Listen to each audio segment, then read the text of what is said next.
Assalamualaikum warahmatullahi wabarakatuh. Alhamdulillah, alhamdulillah nasta'inu wa nastaghfiruh min syururi anfusina wa min sayyiati a'malina. May yahdihillahu fala mudhillalah wa may yudhlil fala hadiyalah. Wassalatu wassalamu ala habibina wa syafiina wa maulana Muhammadin al-qail may yuridillahu bi khairan yufaqihu fid din. Wa inna ma ana qasimun wa Allahu ya'ti. Wa lan tazala hadhil ummatu qa'imatan ala amrillah la yadruhu man khalafahum hatta ya'ti amrullah. Wa ala alihi wa sahbihi ajmain amma ba'd. Kepada para pemirsa yang insya Allah menjadi ahli surganya Allah SWT, Allahumma amin. Dalam kesempatan yang berbahagia ini, saya akan membawakan tema tentang kitab kuning. Kita tahu bahwa kitab kuning adalah pelajaran dan kurikulum wajib di pondok pesantren Indonesia, terutama di daerah Jawa. Karena kitab kuning itu adalah kitab yang memang sulit untuk dipelajari, sehingga ada santri yang sudah tahunan mondok tetapi belum ada jaminan dia bisa menguasai dan memahami kitab kuning dengan baik. Sehingga kita harus menguasai 3 bahasa dulu ketika ingin memahami kitab kuning, terutama di kalangan pesantren. Yang pertama, kita harus menguasai bahasa Arabnya. Ya. Setelah kita menguasai bahasa Arabnya, kita terjemah dalam bahasa Jawa yang menggunakan aksara pegon yang lebih terkenal dengan utawi iku. Setelah kita memahami dengan bahasa Jawa belum cukup, karena harus kita terjemah lagi, kita murodi lagi, kita tafsiri lagi dengan bahasa Indonesia. Sehingga kita butuh energi, butuh kemampuan yang tinggi dalam memahami kitab kuning. Sehingga bagi orang yang tidak tahu bahwa kitab kuning itu mengadopsi beberapa bahasa asing. Di antaranya adalah bahasa India. Karena dalam lafaz kitab kuning itu waktu saya ngaji ada wad'an. Wad'an itu makna Jawanya adalah ing dalam asal sumelehe. Jadi kayak bahasa India. Karena kalau India itu biasanya menggunakan akhiran lehe. Contohnya tumbar jahe lakatehe. Nah, itu. Kemudian bagi yang tidak tahu juga, ternyata kitab kuning juga mengadopsi bahasa Cina. Contoh, saya pernah ngaji pada lafaz bil ghoribi kelawan aheng. Anda tahu aheng ya? Aheng itu adalah kakaknya Ahong, juragan beras. Kemudian bagi yang tidak tahu lagi, ada yang menggunakan bahasa nama artis. Contoh dalam lafaz bitadurui kelawan DP. Kita tahu dong DP itu siapa? DP itu singkatan dari Dewi Persik. Ya, itu seakan-akan nama artis.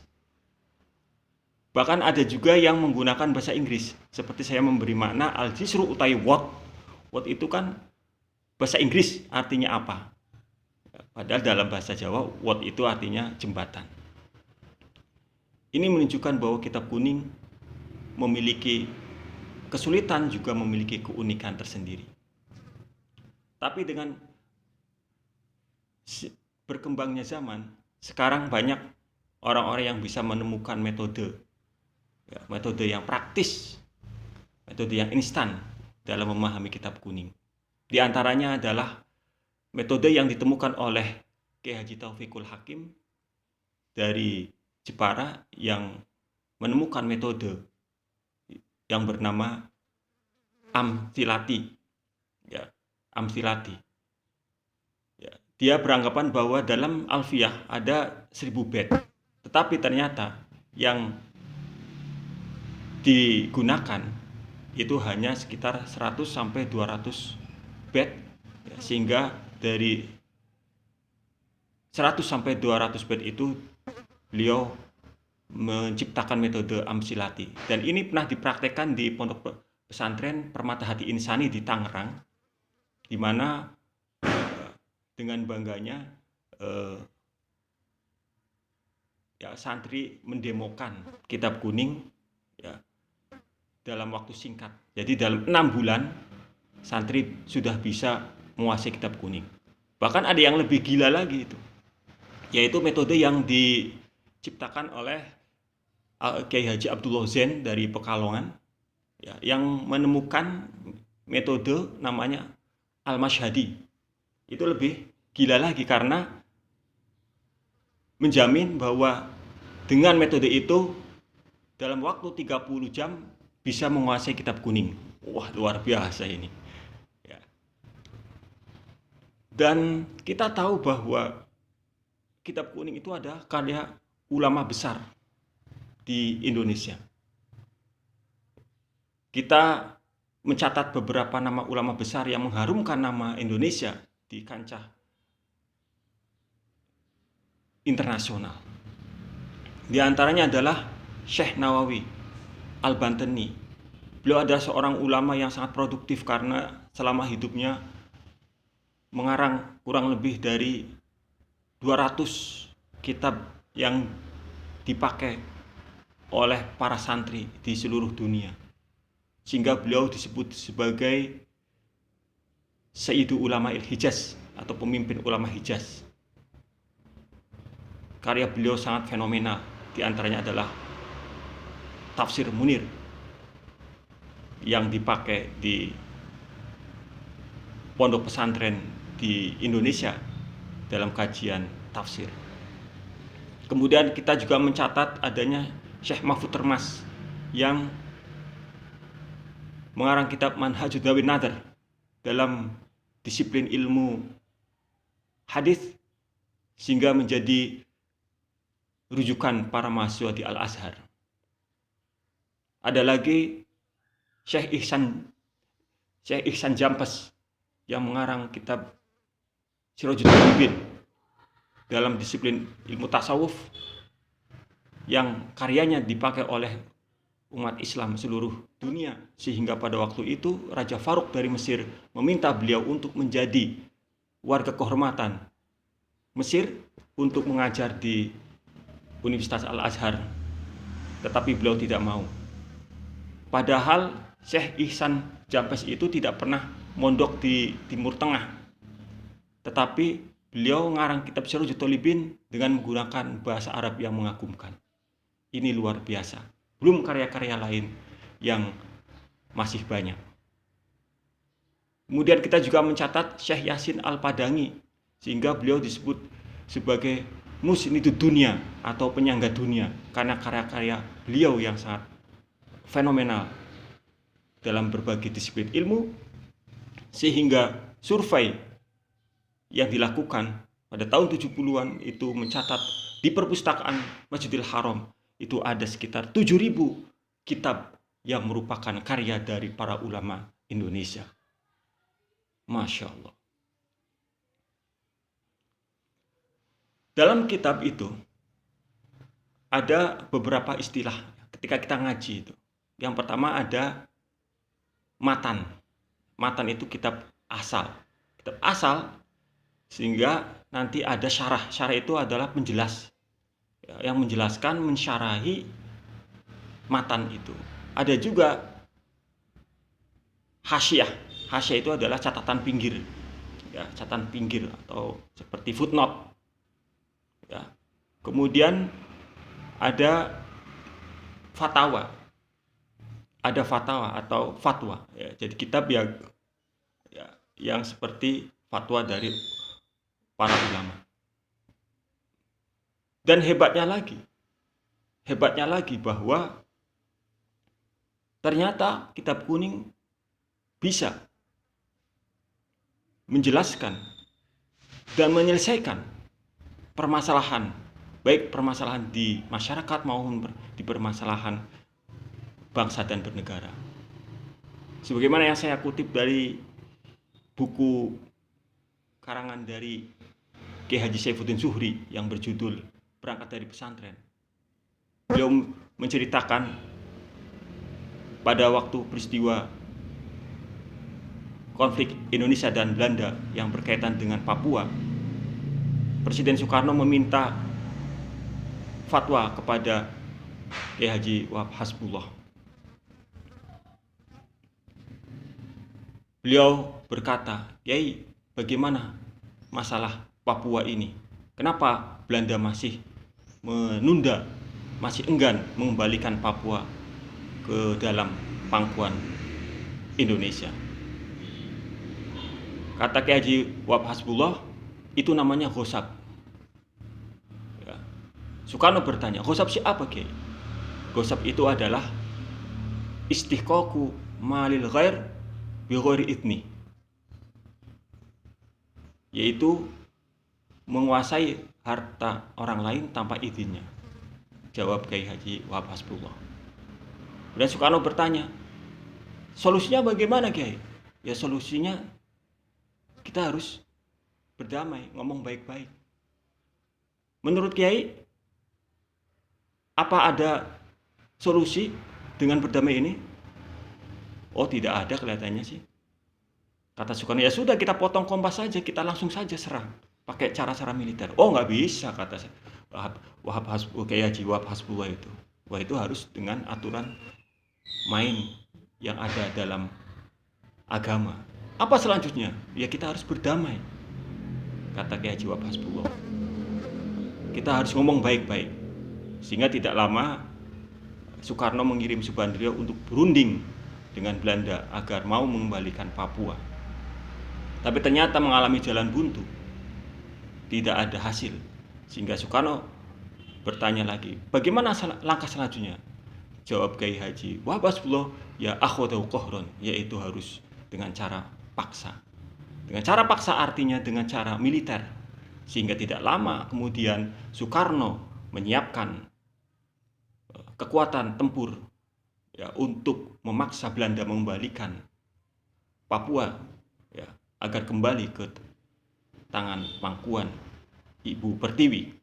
Sehingga kita mengenal ada istilah Perang Arafuru ya, sangat fenomenal, yaitu perang dalam mengembalikan kedaulatan Papua dalam genggaman Indonesia. Ternyata Kitab Kuning bisa menyelesaikan masalah berbangsa dan bernegara. Kitab Kuning itu ya, terutama di Indonesia yang bermadzhab Syafi'i, ini boleh dikatakan bisa beranak pinak. Ya. Ini kalau kita memahami Kitab Kuning yang diaji di pesantren itu berawal dari satu kitab, kemudian disyarahi, diperjelas oleh para ulama. Sehingga kitabnya menjadi berbagai disiplin ilmu yang bisa kita pelajari.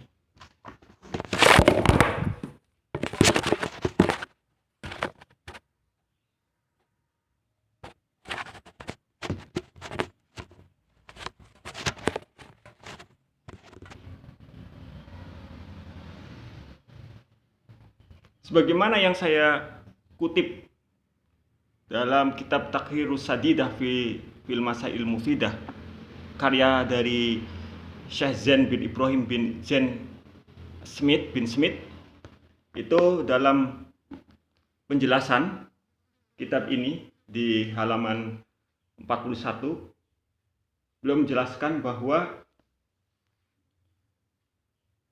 Imam Syafi'i pertama kali mengarang kitab dan Al-Imla. Kemudian keduanya diringkas oleh Imam Al-Buaiti dan Imam Al-Muzani. Kemudian wasyaraha Imamul Haramain Mukhtasul Muzani fi kitabihi Al-Nihayatul Matlab fi Dirayatil Madhab. Kemudian Imam Haramain menyarahi atau menjelaskan ringkasan dari Imam Muzani dalam kitabnya yang bernama Nihayatul Madlab fi Dirayatul Madhab. Kemudian Imam Ghazali meringkas kitab Nihayatul Madlab itu ke dalam kitab yang bernama Al-Basit, kemudian diringkas lagi menjadi Al-Basit, menjadi Al-Wasit, kemudian diringkas lagi menjadi Al-Wajiz. Kemudian Mukhtasarul Muzani atau ringkasan-ringkasannya Muzani itu diringkas lagi oleh Imam Muhammad Al-Juwaini dalam kitabnya Al-Khulasah. Kemudian kitab Al-Wajiz Imam Ar-Rafi'i, kemudian kitab Al-Wajiz Imam Ghazali itu diringkas oleh Imam Rafi'i dalam kitab Al-Muharrar. Kemudian Mukhtasarul Muharrar Al-Imam An-Nawawi Minhajut Thalibin. Kemudian kitab Muharrar itu diringkas oleh Imam Nawawi dalam kitabnya yang berjudul Minhajut Thalibin. Kemudian Mukhtasarul Manhaj Syekh Zakaria fi Manhajut Tulab. Kemudian Minhajut Thalibin diringkas oleh Imam Zakaria dalam kitab Minhajut Tulab. Kemudian Minhajut Tulab diringkas oleh Imam Al-Jauhari dalam kitabnya itu Nihayatul Thalib. Ini menunjukkan bahwa kitab kuning itu berasal dari satu kitab induk, satu yaitu kitab dan Al-Imla, kemudian disyarahi oleh para pengikut beliau dalam mazhab Syafi'i. Contoh lagi dalam kitab seperti kitab Takrib. Kitab Takrib yang awalnya karya dari Qadhi Husain Abu Syuja itu disyarahi oleh Abul Qasim sehingga menjadi kitab Fathul Qorib, kemudian disyarahi oleh Imam Syekh Nawawi Al-Bantani menjadi Tawsyekh, kemudian ada lagi syarahnya itu Al-Bajuri, kemudian ada lagi kitab Al-Iqna, dan masih banyak. Ini menunjukkan bahwa kitab kuning merupakan karya yang unik karena dari berbagai ulama bisa menjelaskan baik dalam matan, dalam syarah, dalam hasyiah, atau dalam fatwanya. Demikian uraian singkat saya tentang kitab kuning, semoga ada manfaatnya. Monggo silakan Anda resapi bersama. Dari saya cukup sekian, wabillahi taufiq hidayah. Wassalamualaikum warahmatullahi wabarakatuh.